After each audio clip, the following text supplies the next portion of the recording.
Summer 2024, an elite resort on the coast of Italy. She had just started working at the restaurant by the main pool. A complete newbie, no experience, dressed in a black uniform, her cheeks burning from the heat.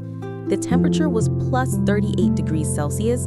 The humidity was so high that her hair stuck to her face in seconds, and she was on her feet for 8 to 10 hours straight without a break. The staff lunch break ran from 2 p.m. to 2:40 p.m. During that time, the employee canteen was officially closed for cleaning. One day, the strict cleaning lady decided that closed really meant closed. She arrived at 2:07 p.m. and asked if she could just come in for 15 minutes. The answer was no. No matter how many times she pleaded please or I have nowhere else to go, the woman kept repeating the same thing. Rules are rules. If I let you in, I'll have to let everyone in. She wasn't the type to make a scene. She simply took her plate, left, and found herself a spot in the woman's staff changing room, toilet. There was a wooden bench. It was quiet and it was cool. That's how she ate her lunch for the next several months, with the plate on her lap, surrounded by the smell of chlorine and other people's sunscreen. The main thing was that no one saw her hiding. Until one beautiful day when the door opened and there stood Kiki, the fearsome bartender everyone was a little afraid of. She froze, looked at the girl with the plate and quietly asked, "Are you eating in here?" "Yeah," she smiled, blushing. "The lady won't let me into the canteen." Kiki silently put down her bag, walked out, and came back a minute later with fire in her eyes.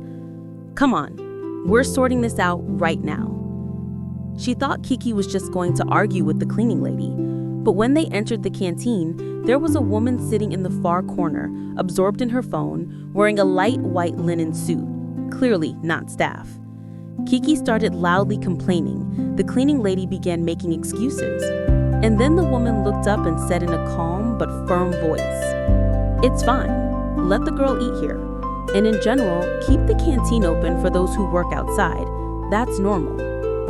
The cleaning lady turned pale and didn't say another word. The next day, she came in, the door was open, the table was set, and the air conditioning was on. And it stayed that way every day after. A week later, a man in a perfect light suit approached her. Tall, tanned, wearing a watch that nearly made her jaw drop.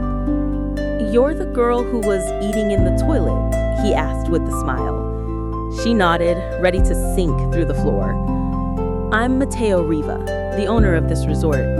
Thank you for showing me what life is really like for my employees. I want to apologize personally and invite you to dinner. Not as your boss, but as a man who doesn't want such a beautiful girl to ever have lunch in a toilet again." She thought it was a joke. It wasn't a joke. They had dinner on the terrace of his private villa overlooking the sea. He told her how at 27, he bought his first tiny bar, how he built an entire chain of resorts across Italy and France, and how tired he was of people who only ever said yes to him. She told him about her dreams, how she always wanted to organize events but thought it was impossible. A month later, she was no longer working by the pool. She had become his personal assistant for special events. 6 months after that, they launched her first big project, a series of rooftop evening parties that were later called the most beautiful in Liguria. And exactly 1 year later, on the same day and at the same time, when she had once sat with a plate of borscht on that bench in the toilet, he got down on one knee on that same terrace and asked if she would like to become Signora Riva. She still keeps a photo of that wooden bench. Sometimes she shows it to guests and says, "This is where my new life began." Sometimes the universe leads us to happiness along the strangest and most humiliating path. Through the heat, through injustice, through a plate of soup in a toilet. The main thing is not to lock yourself in there forever and to be ready to step out when someone opens the door for you. Because behind that door, there might not just be a canteen with air conditioning, but your entire future life.